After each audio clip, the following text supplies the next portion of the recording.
Live from downtown Detroit. Local 4 News at 5 starts now. Tragedy in Hamtramck. A 1-year-old little girl dead, and police say it was no accident. Sean? Local 4 learning tonight of an overtime fraud investigation here at Detroit Police Headquarters. We'll have the very latest. And a warm up just in time for the weekend, but will we see any rain? The local forecasters are tracking it for us.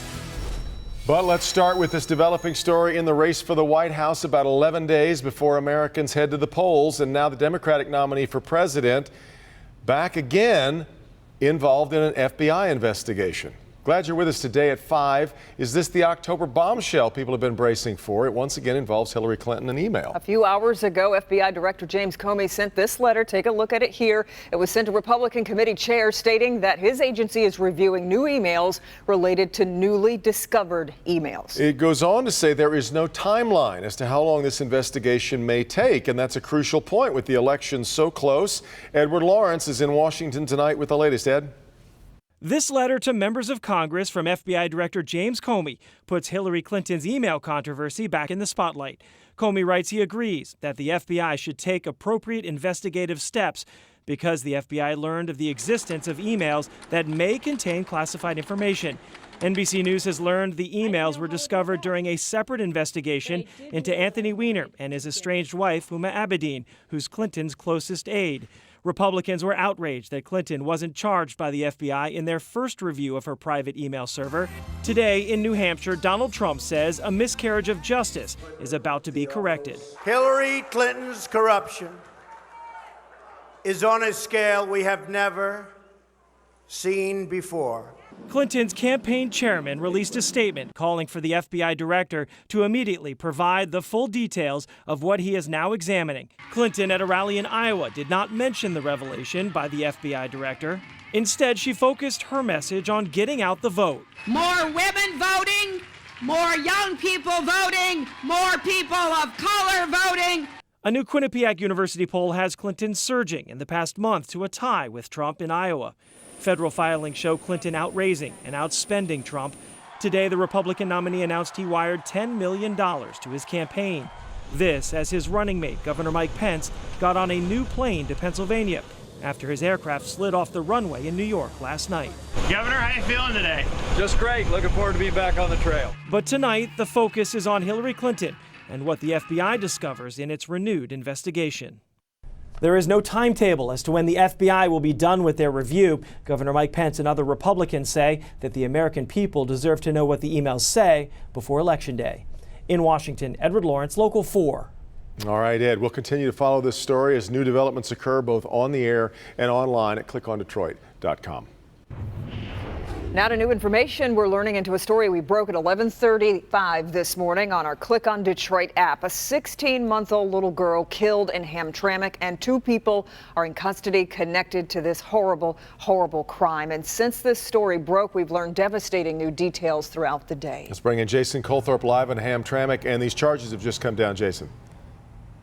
Just in the last half hour or so, Devin, against the man we believe is the boyfriend of the mother of this baby. His name is Christopher Ollinger, 23.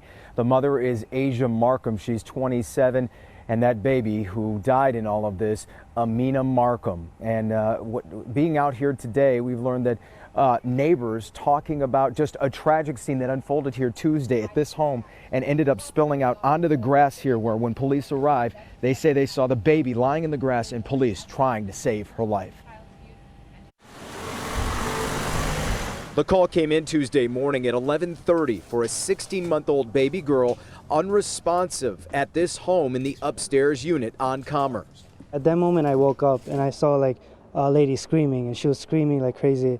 And I saw the baby laid out on the grass over here. And I was like, what's going on? And the street was filled with cops at that moment. One policeman's giving him artificial respiration, and he's working on him, and he gets off and another one gets on. Moments later, an ambulance rushed the baby to the hospital without her mother. And she was leaning on this one police officer screaming, my baby, my baby, my baby, and the officer tried to calm her down.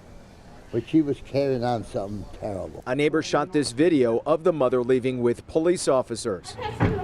The baby's death was ruled a homicide because of multiple blunt force injuries, including the chest. This woman says she's third cousin to the mother. I mean, she's a good lady. I mean, I never seen her harm her kids or anything. I always seen her always being there for her kids, taking care of her kids. So this right here is different. It's crazy. Killing a baby is really crazy. Nobody should kill nobody, no kid. Price tells me the baby had just started walking and talking. Amina was a sweet baby. She was a cheerful baby. She was always happy, always smiling, laughing, crawling around, trying to get into stuff. Yeah, certainly a sad situation by all accounts. Now, the mother, Asia Markham, and who neighbors and some family members have said is her boyfriend, Christopher Olinger, had been held on this since Tuesday when it all happened. The official charges are first-degree murder and first-degree child abuse. We're in Hamtramck tonight. Jason Colthorpe, Local 4. Jason, I'm wondering how long had the family lived there and if neighbors had heard anything or seen anything out of the ordinary before this incident happened on Tuesday. Not very long, Kim, only about 5 months. And neighbors, actually one neighbor who on this side said his nieces played with her kids. She has 2 older kids, about 4 to 5, and they say her boyfriend had at least 1 child, and they all lived here only for about 4 or 5 months, but nobody saw anything like that. In fact, everyone just said they looked like normal, ordinary, good parents. Horrible. Kim. Okay. Jason, we appreciate it. We're also following breaking news this afternoon from Chicago. That's where fire crews are on the scene of this plane fire at O'Hare International Airport. This was a plane that was just about to take off from Miami when one of the engines caught fire. It forced 161 passengers and 9 crew members to evacuate, sliding down the chutes from the plane. The fire has since been put out. In fact, let's take a look now at live pictures. You see one wing pretty much burnt to a crisp. We are receiving reports, though, of only minor injuries. In fact, often what happens in these kind of cases is injuries occur as people are evacuating down those slides. The runway, though, is closed right now as crews continue to investigate. 3 people were found dead in a Lansing home early this morning. 29-year-old LaToy Tate, 28-year-old Marcus Osby, and 25-year-old Zazier Dean were found at a home on Truman Circle around 1 a.m. Police were responding to an anonymous call, but that's when they found the bodies. The scene's still under investigation. Police believe Osby shot Tate and Dean before turning the gun on himself. No word yet on what the motive might have been. The weekend is here at long last, Kim.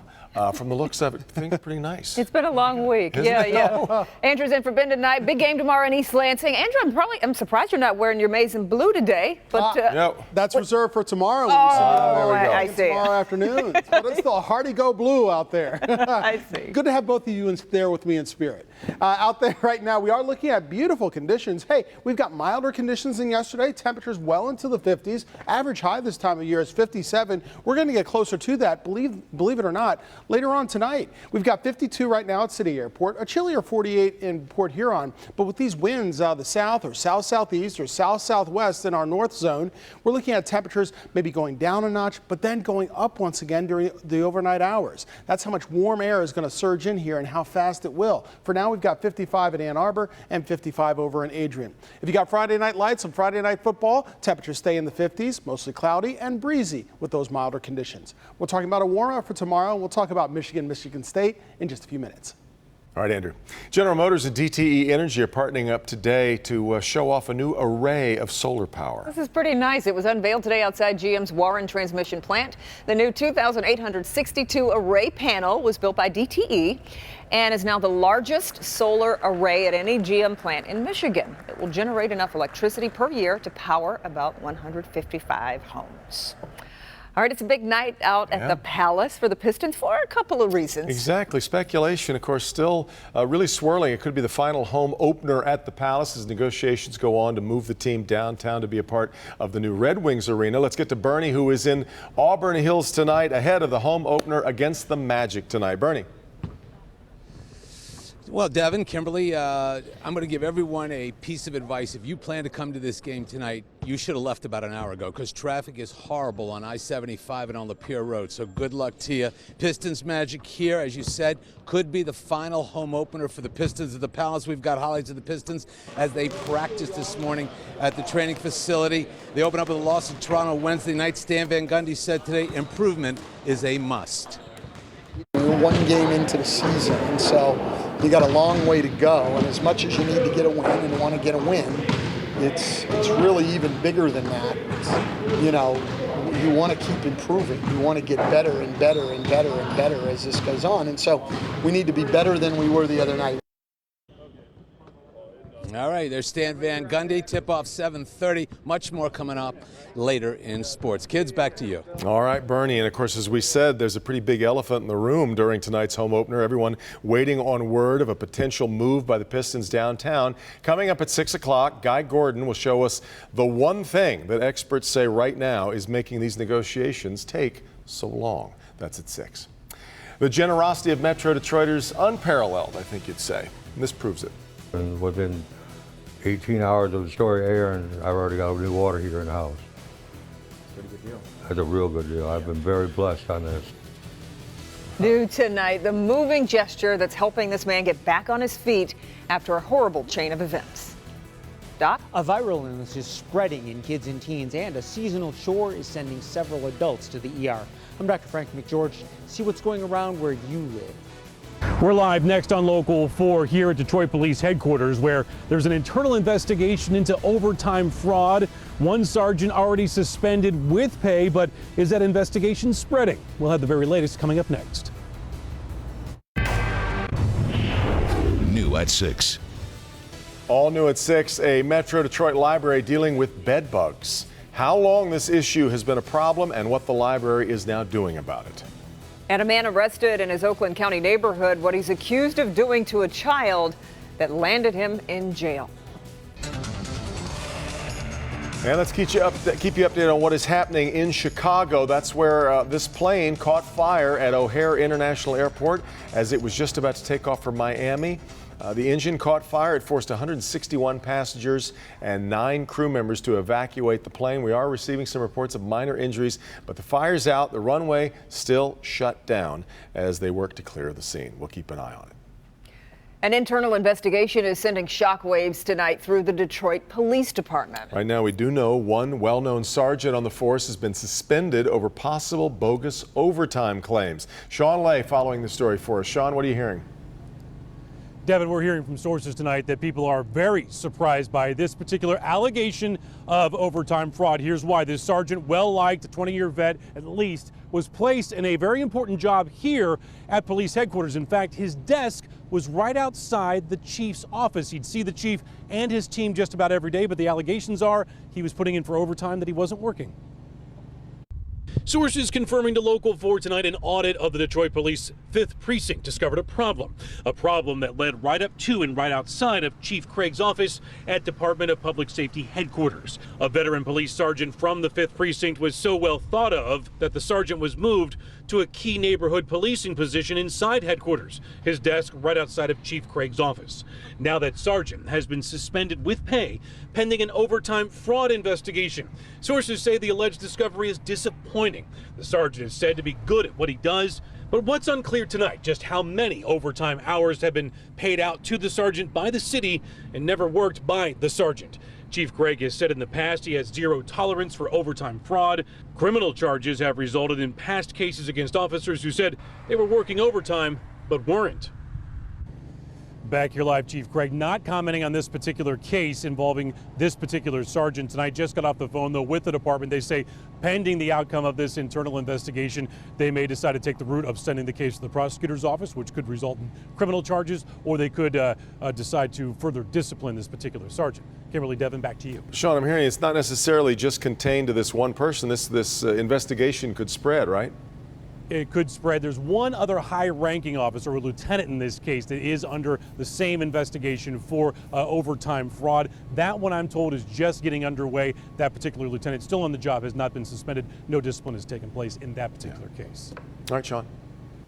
We got a big weekend coming up. We got Halloween parties. Yes. Friday Night Football, Michigan State Pretty big game tomorrow. Yes, big game coming up tomorrow. That's right, chock full of activities. Looking forward to some good weather too, especially on Saturday. Not only here, but also in East Lansing. Out there right now, we're still looking at good conditions here as well. This Friday evening, we've got temperatures in the 50s. Yeah, take the boat out. Take a look by the 4 on the bottom right-hand side of the screen. You got some boaters that are still out there. Sure, why not? Water hasn't frozen yet. We've got temperatures well above freezing. In fact, by 20 degrees or more, just what we'd love to see on a fall evening, right? 55 degrees right now. These winds out of the south at 10 miles per hour, it's bringing in the warmer air, not only for tonight, but also for tomorrow when we'll get closer to 70 degrees. That's right, not only here, but also in East Lansing. You got a noon kickoff tomorrow. Michigan, Michigan State, low 60s for tailgaters. Breezy conditions by kickoff in the afternoon. We'll see if that's a factor with winds out of the southwest at around 15 to 25 miles per hour. We'll see if they can make those field goals in Spartan Stadium. Temperatures will make it into the middle and upper 60s by game's end. 52 right now in Emmett, the only chilly spot, but still feeling pretty good. Port Huron at 48 degrees, while it's 55 in Ann Arbor, middle 50s also for our friends in Monroe. And all of these temperatures, 5, 10 degrees above what they were just 24 hours ago, and the warm conditions just continue to last as we go through the evening. This is where the warm air is coming from. Well above 60 degrees in Chicago, Indianapolis, well above 70 degrees to near 80 farther to our south and west. This warm air is going to continue to move over us, push all the chilly air off to the north and off to the east. That's why temperatures stay where they are for now, but actually rise overnight instead of fall as they typically do during any time of year. High pressure generally overhead keeps the air relatively stable. You can see bits of green showing up tomorrow afternoon, a couple of showers well north of the city though. I think we might see partly to mostly cloudy skies, but any rain activity stays well to our north. Now this cold front gets closer to us as we go into Sunday. It means cooler conditions, maybe a shower scattered about here and there Sunday afternoon, but no washout for the weekend at all. And even though it's cooler on Sunday, not much colder. So temperatures stay in the 50s overnight, mild, getting breezier with winds at around 10 to 20 miles per hour, sunset at 6:33. Good looking weather for all your Friday night plans, going to the Pistons game, going out to dinner, or both. Or yeah, you got those costume parties too, right? We're looking at 64 degrees at noon tomorrow, near 70. If we had the sunshine, I think we'd be well above 70 degrees. I wouldn't be surprised if some folks closer to the Ohio border actually did make it to 70 tomorrow afternoon. Then on Sunday, a little cooler that is, with a shower here and there. Notice above freezing, 49 in the morning, 55 in the afternoon. And look at Halloween. It's looking wonderful, dry. We're looking at sunshine during the day, a high of 60 degrees, just when trick-or-treaters are getting home from school and making it out through the neighborhood. So temperatures will be in the 50s come Halloween evening. After that, warmer again on Tuesday with a high of 70. And we've got partly to mostly sunny skies much of next week with highs generally in the 50s and 60s. Good looking fall week and some beautiful fall colors that are still out there. Super days in there, including tomorrow. That's Got great. that right, just what we need. Cool. Thanks, Andrew. It might be a parade company first, a rocket that launches 25 feet in the air. Before this float rolls down Woodward on Thanksgiving morning, you'll see it first on Local 4. But first, anger boils over what sparked protests in the middle of nowhere that's led hundreds of police officers scrambling to the area. We go to bed before the sun goes down, so we're ready for you. Good night, Dad. I love you. We drive to work while you're fast asleep, so we're ready for you. We stay connected throughout the day, so we're ready for you. The news never stops, and neither do we. Local 4 News Today. We're always ready for you. Well, some are saying it's the biggest Native American protest we've ever seen. It's all over a controversial oil pipeline. Today in Cannonball, North Dakota, 141 Native American protesters were arrested and charged after a night of clashing with police. The reason for the tension is an oil pipeline currently under construction. It will connect 4 states in an effort to transport 570,000 barrels of oil per day. But protesters say it's destroying sacred land and threatens the Missouri River. So far, no comment from the company who owns the pipeline. Johnson & Johnson has lost a lawsuit filed by a woman who claimed its baby powder is the reason she developed cancer. Yeah, today a jury in St. Louis ordered the company to pay the California woman more than $70 million. In the suit, the woman claimed using the company's baby powder for feminine hygiene led her to developing ovarian cancer. It's the 3rd straight time Johnson & Johnson has lost a lawsuit dealing with this issue. The researchers have not found a link. More legal fallout over the Jerry Sandusky scandal. Yeah, today a jury awarded former Penn State University assistant football coach Mark McQuarrie $7.3 million. This was in his defamation lawsuit against the school. McQuarrie's suit claims Penn State treated him unfairly after he came forward with his allegations, saying he saw Jerry Sandusky showering with a young boy inside a locker room. The jury's ruling still has to be approved by the judge in the case. New at 5:30. There are a lot of people in the city of Detroit with big plans and dreams. Here we are putting a sushi restaurant on Livernois right across from UAD. Those dreams now becoming a reality after Motor City Match awarded 6 entrepreneurs with thousands of dollars in grants. That story on Local 4. Arrested for bullying. Police say this teen bullied a kid out of thousands of dollars, but he says they've got the story all wrong.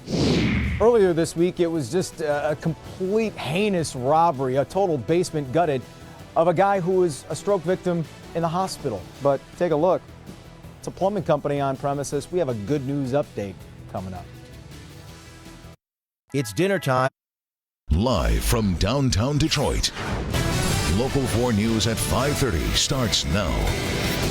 We put out the call and you delivered in a big way. Tonight, the generosity of Metro Detroit shines through for a man robbed while in the hospital recovering from a stroke. Last night, we brought you the heartbreaking story of Mel Peters. And while he was in the hospital recovering from a stroke, thieves actually ransacked his home. And they took everything, including the furnace, even the hot water heater. Well, tonight, there's some great news to report. Our Jason Colthorpe shows us how local businesses generously stepped right in after our report aired. It was just a gutless crime here on Detroit's west side. A man who had been in the hospital for having a stroke comes home to find his side door kicked in, the place ransacked, and the worst was in the basement, just gutted. But what a difference a day makes. Take a look. A new water heater and soon a brand new furnace. Talk about TGIF. Mel Peters' rough week is ending on a high note. The 55-year-old single dad of this 3-year-old girl suffered his second stroke since May on Sunday. And while he was laid up in the hospital, his house was robbed and the water heater and furnace were stolen. They're very playful, very polite, very playful. I have to have running water and heat in the house before I can have a child in my home. And now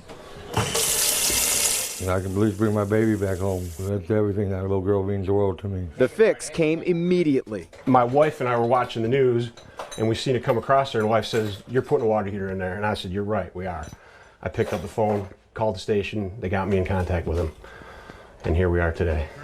Big John's Plumbing installed a new water heater free of charge, and Competitive Heating and Cooling is handling the furnace, also for free. Very blessed by these people who come help me out like this. They stepped right up and stepped in and, yes, we'll help you. You don't think there's people out there like that, but there is. It's safe to say Mel shares that sentiment about these thieves. Scum. Low-life scum. I mean, just to go in and steal people's livelihoods like that, knowing I have a little girl here. Mel still has to put the new deadbolts on, but it might be a while before he gets peace of mind back. The people who did this stole pots and pans. They even stole food out of the refrigerator and pantry, even his toilet paper. But today, he does have the basics back, and that means his little girl can come home. We're on the west side. Jason Colthorpe, Local 4. Yeah, we really hoped people would step in, and they did in a big way. Police, by the way, did recover some evidence at the scene, a knife and some bloody fingerprints, so they continue to investigate the case as well. Really nice. Speaking of heartwarming, how about a heartwarming meeting in Detroit this afternoon? Take a look. Mayor Duggan and Chief Craig united Latoya Spears, the mother of a kidnapped boy, with the people who helped bring her son, 3-year-old Marvy Gardner, back home. Ms. Spears expressed great gratitude towards those Good Samaritans, including Linda Stowell. The alleged kidnapper was riding on Stowell's bus, but thanks to DDOT dispatch and her quick thinking, he was quickly arrested. Here Stowell talks about those tense moments. They got him off the bus. They had a picture and they had the number of the coach that he was on prior, and he went peacefully. Gardner was abducted last Thursday. He was found shortly after his alleged abductor, 19-year-old Michael Lee Grayson. Macomb County Sheriff's Office is asking for the public's help in finding a thief. Deputies are looking for the man that you see pictured right here He's a suspect in stealing liquor from several stores. Man seen here at a grocery store in Lenox Township after allegedly stealing booze. He was seen driving off in a black Geo Tracker. Anyone with information on his whereabouts is urged to contact police right away. A senior at a Houston area high school is awaiting charges accused of bullying a younger student and taking as much as $6,800 from him. That's a lot of money. 17-year-old Robert Guthrie was arrested while at school on Monday. Guthrie insists he didn't bully or intimidate the other boy, that they were actually partners. He claims the other boy got the money from his parents so they could use it to buy video games and food. He had no idea he could be committing a crime. It's my own dang fault that it kept going. Right. I could have stopped it at any moment, but I kept asking for more. Guthrie is set to be arraigned in November. In Oregon, a jury has found 7 people not guilty on all counts after they occupied a federal wildlife refuge earlier this year. The group was protesting for ranchers' rights. They were opposing government outreach in this wildlife refuge. Prosecutors wanted them charged for keeping federal employees from doing their jobs and on a charge of theft of government property. But today, all of the defendants were cleared after the jury found their protests were within legal limits. A man in Washington state has finally been arrested after robbing the same bank twice. 51-year-old Michael Yardley was arrested on Thursday and charged with 2 counts of first-degree robbery. Yardley first robbed a bank back on July 19th before returning to the same bank for another robbery Thursday morning. Police matched the vehicle used in the robbery to Yardley and arrested him yesterday afternoon. Started as 6 cool ideas for Detroit small businesses. Today, those ideas are getting the funding to become realities. All part of the Motor City Match, which is a terrific program helping to spur small business in the city. As Coco McAvoy shows us, those grants will go a long way. This area of Grand River has a lot of potential, and Motor City Match is looking to fill buildings like these with new, vibrant businesses. You're about to meet some great people with big dreams and business plans for the city. All 6 of your proposals were outstanding. These are the 6 people behind those proposals, each with their own personal story. I remember the very first time I got the idea that I wanted to be an entrepreneur. And plans to bring business to the city of Detroit, like a fitness center on Detroit's east side that'll be called The Wise Decision. Never thought I'd be up here about to cry. Let me say that first. But never thought that, again, once I lost the weight, it'd get me to the point where I was in a position where I can help other people live a healthier life. Sterling Wise is a certified personal trainer from Detroit with a special vision. This is home for me. I'm pretty much opening up a gym in my backyard. With customized training, nutrition classes, and corrective exercise clinics. Now with a $65,000 grant, he'll be able to make that dream a reality. If you bring health to people, you bring happiness to people. You bring happiness to people, it just makes the community better. Along with the 5 other entrepreneurs looking to make a difference in the city. And we're talking about all kinds of businesses, from a sushi restaurant to a healthcare company, and many of them are still looking for a place to house their business. But Sterling Wise, the guy that we talked to, is saying that he hopes to have his fitness center open by the beginning of next year. Reporting live this afternoon, I'm Coco McAvoy, Local 4. Been a great program, Coco. What's ahead for Motor City Match? So, Mayor Mike Duggan today was saying that the next application process for this Motor City Match program starts on December 1st, but he was also saying that they really need a lot more people to start applying for this program because, as you see today, they only had 6 entrepreneurs, and they're hoping to really fill up that room with more people with great ideas. Let's hope so. All right, Coco.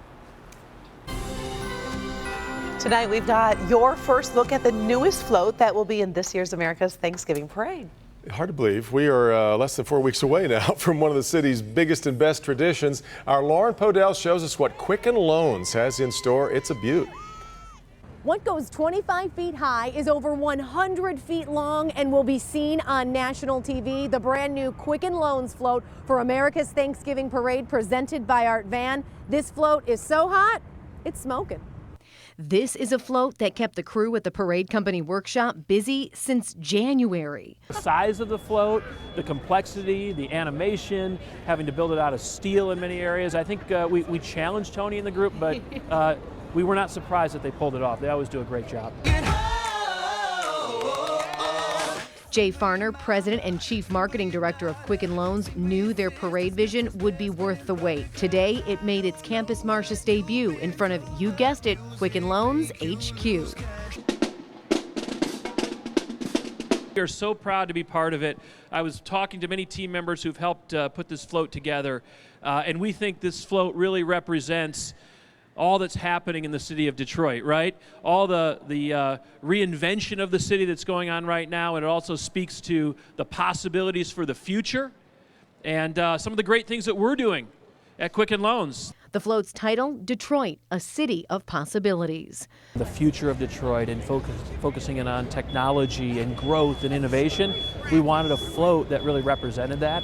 Sitting at over 100 feet long, the float has a futuristic feel, complete with a moving robot and, yes, a rocket on hydraulics. There's great animation in this. The size, it's a 45-foot robot with his legs moving, a 25-foot in the air rocket with smoke, a robot in front welcoming everybody to Detroit. And this float truly has the Quicken Loans touch through and through. Our creative team was involved in the design. We had team members out helping to build the float. They're super excited about it. That's important. It's just a taste of what the parade company has in store for the 90th annual America's Thanksgiving Parade presented by Art Van.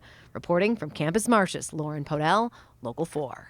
I told you, it's a good one. Next week, by the way, we're going to have a sneak peek at 2 more brand new floats. We've got one coming from Ford, and of course, the new one that we get every year from the Skillman Foundation, which is always one of my favorites. That robot was pretty darn cool. That's pretty neat, isn't it? I love it. Big scale, too. Tonight's World Series game in Chicago.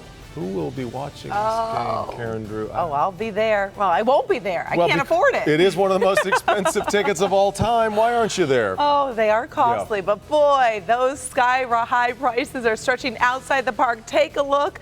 You're looking at a live picture outside of Wrigley, right by Addison and Clark. Everyone is filling up by the field, and also those bars, Murphy's and Harry Carey's and the Cubby Bear. They're all charging covers tonight to get in. Expensive. Yeah. We'll be talking about that. Also, he just wasn't going to stop. Jarring video as an officer is shot during a chase with a man on a motorcycle. Doc? A viral illness is spreading in kids and teens, and a seasonal chore is sending several adults to the ER. I'm Dr. Frank McGeorge. Coming up, see what's going around where you live. Watch Wheel. New at 6. Juvenile lifer Charles Lewis had another court hearing today about his odd case where the court lost some of his files. What the court decided today, that story on Local 4. The Pistons opener at the Palace tonight, but could this be the site of their home opener next year? They've been trying to do the deal since early this summer, so why isn't it done yet? We'll look at the complicated questions. All right, Guy. Good health today. A viral illness spreading in kids and teens, and a seasonal chore is sending several adults to the ER. Dr. Frank McGeorge is here to show us what's going around, and it is hitting hard at one local high school. Clawson High School says several of its students have been diagnosed with hand, foot, and mouth disease. That's a viral illness that causes blister-like sores on the hands, feet, and in the mouth. It's a common illness in very young children, but it's a little unusual to see so many cases in teenagers. Now, Clawson High School is doing some extra cleaning, and they're reminding students to wash their hands frequently. Now, here's what's going around where you live. In Wayne County, Dr. Andrew Kotsis is treating some of that hand, foot, and mouth disease at Beaumont Riverfront Family Medicine in Detroit. Beaumont, Taylor, and Wayne are seeing cases of influenza, and St. John Hospital reports upper respiratory infections, sinus infections, and fall allergies.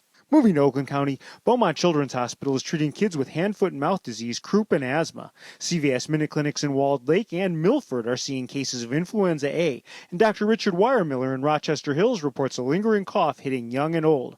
Providence Hospital is seeing lots of upper respiratory infections. West of Washtenaw County, doctors at the University of Michigan report an increase in upper respiratory infections and a number of patients suffering from a prolonged cough or sore throat. Doctors are also treating adults that fell off ladders while cleaning out their gutters. Down to Monroe County, ProMedica Monroe Regional is seeing adults with sinus infections and bronchitis and children suffering from ear infections. Dr. Anthony Songo is treating fall allergies, colds, and more of those upper respiratory infections. Finally, in Macomb County, Dr. Anthony Joslin at McLaren Macomb reports a significant increase in stomach viruses and more upper respiratory infections. Dr. Asha Shahajan is treating croup, asthma, and bronchitis, and the Macomb CVS Minute Clinic is seeing fall allergies. Good hand washing is essential to reduce the spread of viral illnesses that we're seeing right now. And with flu cases continuing to pop up, be sure to get your flu shot as soon as possible if you haven't already. Back to you. All right, thank you very much, Doc. Chicago will be the center of the sports universe tonight as the Cubs host their first World Series game in 71 years. Look at you. You can barely contain yourself. I am excited. While it's certainly an exciting time in the city, it is an expensive one. Let us take a look, live pictures here from just outside Wrigley Field. Wrigleyville, thousands of fans filling into the park and the nearby bars, still more than 2 hours before the first pitch. But costs just to get into some of the bars. It's now upwards of $500 to get into a bar to watch the game. It is not stopping these fans from missing what, for many of them, is really a once-in-a-lifetime experience. And in fact, you have to live pretty old to call it a once-in-a-lifetime. That's true. For the Cubs, yeah. You're right. It's amazing. I can understand. $500 to get in a bar? Yeah. It better be a pretty good bar. All right, let's get back out to the Palace, huh? Well, a really good experience tonight would be to head up over to the Palace for the home opener, and that's where we find Bernie. Why are you laughing, Bernie? Well, I'm sure, first of all, he said it's a once-in-a-lifetime experience. For most Cubs fans, it's a once-in-two-lifetime experience. That's exactly because it's right. been 108. Right, exactly right. And second of all, Karen paying $500 to get into a bar, that's cheap for Karen. Oh. But anyway, stop. But I get Karen. That was the old Karen before kids. Hey, let's talk about the Pistons, who host the Magic here at the Palace. And as everyone has been saying, it could be the last home opener for the Pistons here at the Palace. They didn't look good in Toronto the other night. Tobias Harris says the Palace should be rocking this evening. We fuel off our fans and the energy that they bring every single night. And they're a six-man out there, and they push us every single game. So they're definitely a huge factor in us also. And, you know, they want us to play well just as we want to play well for our fans. All right, there's Tobias Harris. We'll have much more coming up at 6 o'clock. College football tomorrow, the Big E in East Lansing. Michigan against Michigan State. Wolverines favored by 24.5. State has lost 5 straight. Riley Bullis says that has got to stop now. We got to go out and compete. And, you know, we haven't done a good enough job of that the past 5 weeks. Obviously, losing, 5 in a row is something that is just not acceptable here. That's Riley Bullis. That's a noon start tomorrow in East Lansing. Baseball, you talked about Game 3 of the World Series. It's Josh Tomlin against Kyle Hendricks. More on that at 6. And finally, a dog freaked out a bit when his favorite Gumby chew toy came to life. The owner dressed up as Gumby for Halloween, and the dog lost it a bit. We call this segment Phoned It In Friday.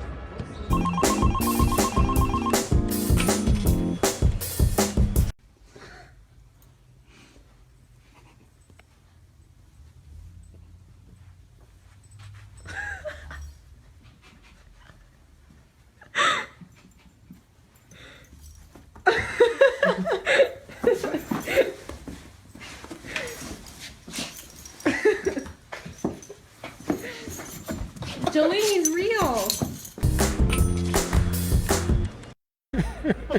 That's cute. There you go. Happy Halloween. That's pretty adorable. Your little toy come to life. That's really fun. All right, Bernie.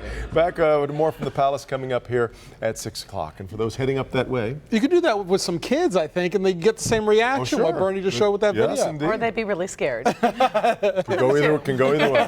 That's right. Well, there's only one way with weather tonight, so if you are going to the Palace, you're experiencing mild conditions, dry roadways. And believe it or not, when you're inside enjoying basketball, the weather virtually stays the same. If anything, the temperature might go up a couple of notches. Middle 50s at 6 p.m. or shortly afterward before the game starts. As Bernie mentioned, tip-off at 7:30. We're looking at 55 degrees at 9, and that's right, temperature might go up a degree or two by 11 p.m. with middle 50s. That's how much warm air is going to surge in here. In fact, take a look at your 4-zone weather into tomorrow. Highs today are in the 50s. Tomorrow afternoon, we'll see 60s to near 70 degrees right here in the Motor City, throughout much of the metro zone.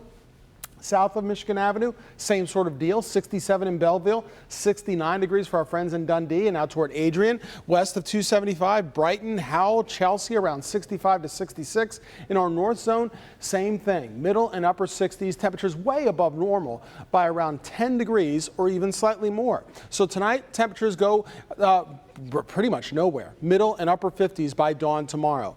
Mostly cloudy skies, but we'll still see 69 for a high. Things are looking pretty good on Sunday. On Sunday, we got a few scattered showers that will be around 55 degrees. Saturday, by the way, everyone knows Michigan State over in East Lansing. It'll be warm there as well. Look at Halloween Monday, 60 during the day and just when trick-or-treaters are heading out, and 50s during dinner time when they're still out and about collecting candy. And no rain, so that's nice. No rain, correct. It's really nice. Okay, Andrew. Look at the weather window, everybody. Here's a live look. Well, actually not live. Earlier today, Sky 4. Hey, warming up. Why not go out there on the links, right? They're still open. Out there on the golf course. Sky 4, taking a look at golf courses in Detroit and outside Detroit. Absolutely marvelous weather. I think some golf courses, tennis courts will be pretty filled tomorrow as well. Yeah, no doubt about it. Yeah. All right, we've you just saw a shot from Sky 4. Sky 4 now is over breaking news in Novi, where a school bus has been involved in an accident.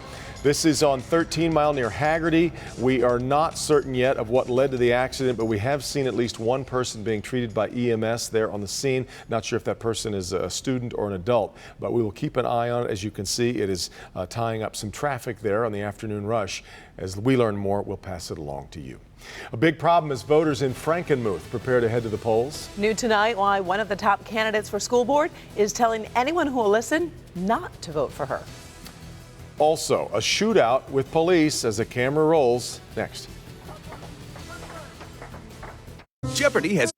In Arizona, dramatic dash cam video captures a police chase that ends with gunfire and one officer shot.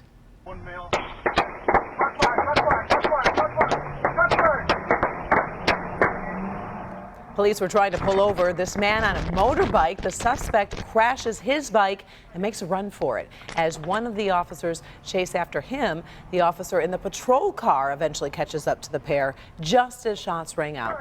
The officer on the street falls to the ground after being grazed on the side of his head by a bullet. Second officer returns fire, hitting the suspect multiple times. He is now in stable condition. The officer who was shot was treated and released. We'll talk about an interesting twist of events. This is kind of wild. This Frankenmuth woman, whose name is on the ballot for a school board seat in her community, is encouraging people not to vote for her. Bridget Smith filed earlier this year to run for a term on Frankenmuth School Board, but afterward was hired to serve as city manager for Frankenmuth. When she was being hired as city manager, she indicated she would drop her school board bid, but the deadline to get her name off the ballot had already passed, so her name is still there for November 8th, and now she's encouraging people not to check the box next to it. Get out the vote, but not for me. But not for me. There you go. Exactly right. Local 4 News at 6 is next. Let's get back to Kim and see what's coming up in our next 30 minutes. Kim. Karen and Devin, good evening to you. We're working on stories from Taylor, Romeo, and Auburn Hills. Plus, a judge makes a major ruling after key information in a decades-old murder case goes missing. Sean? Live at 6, only on Local 4. A lot happens when you return a book here at the Westland Library. Every single item goes through an entire process to sanitize it for bed bugs. But there are many very unhappy that the public wasn't told about the bed bugs right away.